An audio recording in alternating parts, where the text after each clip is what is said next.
aton mga ulo at mga pangangit kita. Prayer po. Sa imo, O Diyos na gamahanan, nagapalapit kami sa imo, nagakilala nga ikaw ang Diyos na makahatag sa talipay sa tuga sa kasubo. Nagapot ang kasubo sa pamilya. Si Brother Romil kuha mo kay Tito Lalia. Kag nagpili ng iya mga kabataan, kag ang mga malapit sa iya. And Lord, at this very moment, sa tugas ng kasubo sa imo kami nagakapyo. So amon pangamuyo ng imo Dios nga kalinong iatag mo sa pamilya. Iatag mo sa ila ang kamaturan nga bisan ginkuha si Brother Romel. Bisan ginkuha sa Dios kay tiwala niya. Idikit kami malipad nga ikaw nagsilig nga magakit-anay ang pamilya. Ang tanan na nagtuo magakit-anay dito sa langit. Kasubong sang ginwali kay na Reverend Garcia. Ang tanan nga nagpatol sang libre nga regalo may kabuhig nga wala sa dagatnes. So Lord, inaamon pinapangamuyo kabay pa hindi na malipatan sa miyembros na yung po din na inoon sa ilang pangunahuna, i-remember nila, with God, with His Son Jesus Christ in the hearts of everyone. Idigid, mga kasubo, tayo may paglaong, kaya mag-abot ng tion, kaya mag-akita tayo dito sa langit. Salamat sila ang pamaturan niyo. And Lord, ang tatay wala na, si Romel, ang nanay wala naman. Pag nabilin ang mga kapatid. Lord, ang among inaako pagin nga ikaw ang himuno sang kakulangan o sang pagkadula sang we know God that you can yes, fill up the vacuum that was created because of the absence of the Father.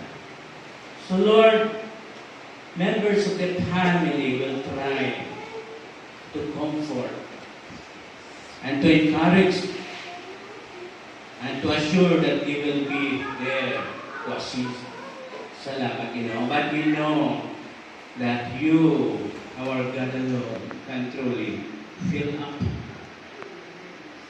the vacuum that was created. So Lord, kayo na nabatian ako ng ginhambal ni Hanali, na naghatag sa isa ka tribute. Nagdaghambal siya ito. Naghambal siya. Na siya hindi niya magpabayag sa iya mga kautulan. Yes, Lord, i-bless na oras. Kaya kung ikaw mag-bless sa promesa, sa iya promesa, magtabo, hindi na ito. Kaya ikaw nga among Diyos, magahatag sa kusog, kagabong agod, nga matuman niya ang iya promesa. Hindi sa iya kusog Ginoo, kundi tungod sa imo gabong, tungod sa imo espiritu. So, we bless you, hallelujah. Kaya iyang naputot, nga bisan wala na namay, ikaw maupod sa ilan. And Lord, ang among pag-panamuyong mga bypass sa ikapugay ni. Nga ang miyembros ng pamilya ni Romil, Tanan yung miyembro sa pamilya, kauturan, mga tiyok at tiyak. Nga sila tanan, tagi sa siling itabo, may isa, ang ilang paglapitay, ang ilang pag-igugmaanay, ang ilang pagtamtanay, ang isa ka, mangin matahong at tando. Lord, it is our prayer na pari sining pagdaliwan ni Ruben. Kung mayara maging mga bagay na may mga misunderstanding, madulay na. Ginoo, ang matahong nga pag-inugtanay, matabugid, kung ikaw nga amon ng Diyos, magpatunga, kag makita, ng imong gahom, sugod sa sining adlaw, magapag-ikot sa pamilya ni Romel, kag sa tanan ng miyembro sa pamilya, kag ang kaninong manginsayla tanan. Sulod ang ng amon dinaampo, kag ang mensahe sa kaluwasan naging dala ni Pastor Garcia, makahangkat sa tanan, kag makapabakod, kag magarimay sa amon, God, there is no other to have.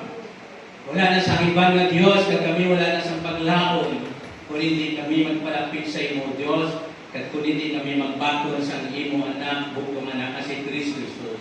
Kag siya lamang ang among paglaom sa sining magamungang kalibutan, sa sining problemado ng kalibutan, wala na sangipan. Kabay pa ma-challenge kami Ginoo sa mensahe nga dindala gikan sa balangit kasulatan.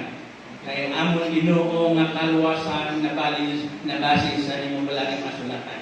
Kabay pang tagsa-tagsa sugod karon, magahatag sa importansya sa imong pulong Ginoo. Imong pulong nga nagahatag sa paglaom kag mga dala sa amon sa kabuhi nga wala sa katapusan. So i-bless ang mensahe mo. Ang imong presensya magapabilin sa tagsa-tagsa kami sa pamilya. Kag ang nabilin Ginoo nga kabataan ni Romel, imogin bayawol ito. Bless sila, opti sila. Upod na dira ang ilang mga kaparentihan na kaibalo ako na tagangan nimo sa kay gayunan mag-lift up sa nabilay ng mga kabataan. Salamat gid Dios ning amon ginaampo sa ngalan ni Kristo Jesus. Amen.